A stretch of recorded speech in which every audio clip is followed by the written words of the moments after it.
látẹ̀tẹ̀ kan. Ẹ̀yin lẹ́kùn náwó wọn aṣọ ọ̀pọ̀lọpọ̀ ọdún láyé. Àmì mà, yes ma, ẹ jọ ṣẹlẹ̀ bá mi dárúkọ yín fáwọn tó ń wò yín lọ́wọ́lọ́wọ́ báyìí.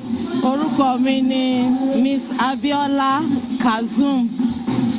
Ma, kí ni ìdí tẹ́ ẹ fi wá síbí báyìí lọ́jọ́ tòní? Mo wá bá Bọ̀dá Kọ́lá Ọlátúnjí, mo wá bá wọn yọ̀, mo wá bá wọn dúpẹ́ f'Ọlọ́run wípé wọ́n pé 50 years láyé lójú ẹlẹ́mìí. Ọlọ́run ò dẹ̀ ní jẹ́ ká fi wọ́n ṣàwátì o. Ma, kí ni nǹkan tẹ́ ẹ lè sọ nípa Bọ̀dá Kọ́lá Ọlátúnjí gangan fúnra rẹ̀? Bọ̀dá Kọ́lá, èèyàn dáadáa ni Bọ̀dá Kọ́lá. Ìgbà tí màá kọ́kọ́ mọ̀ wọ́n, little learners ni mo ti mọ̀ wọ́n torí bẹ́ẹ̀ làwọn ọmọ mi ń lọ. Àwọn náà máa ń sábà wá ń ṣe MC program wọn every year. So àti bẹ̀ ni mo ti bẹ̀rẹ̀ sí ní rapport pẹ̀lú wọn. So ibẹ̀ ni mo ti sọ fún wọn nípa ọmọ mi kan tó náà wà interested nínú iṣẹ́ yín tẹ̀ ń ṣe yìí. She likes being a producer. So mo dey approach wọn. But torí pé èèyàn dáadáa tán jẹ́, wọ́n accept the request mi.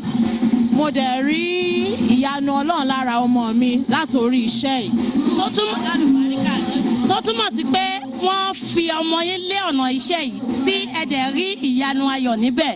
Bẹ́ẹ̀ ni wọ́n fi ọmọ mi lé ọ̀nà iṣẹ́, inú mi dẹ̀ dùn tọkàntọkàn torí pé kí ni nítorí dream tọmọ bá fẹ́ téèyàn bá dẹ̀ rẹ́ni tọ́ sọ́nà ẹnìyẹn ti fúnyàn ní nǹkan téèyàn máa jẹ títí ayé.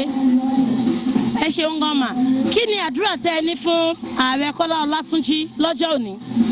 Mo gbàdúrà pé Ọlọ́run á jẹ́ kí wọ́n ṣe ọ̀pọ̀lọpọ̀ ọdún láyé, wọn ò ní gbókù ọmọ sí o. Àwọn ọmọ wọn náà wọ́n á ga, wọ́n á dèèyàn ńlá lójú ẹ̀mí wọn. Àwọn òbí wọn á jèrè wọn, àwọn náà dẹ̀ jèrè ara wọn. Kò sí ìtàn o, ìlọsíwájú ṣẹ̀ṣẹ̀ bẹ̀rẹ̀ fún Bọ̀dá Kọ́lá ni. Òkè òkè ni wọ́n á máa lọ, wọn ní wálẹ̀ láéláéláé. Gbogbo àwọn ọmọ tó bá dẹ̀ ń bọ̀ lẹ́yìn wọn, Ọlọ́run á jẹ́ kó máa rí nǹkan rere tọ́ka sí lára Bọ̀dá Kọ́lá. Wọn ò ní ṣàárẹ̀, inú wọn á dẹ̀ máa dùn títí ayé ni. Báwọn náà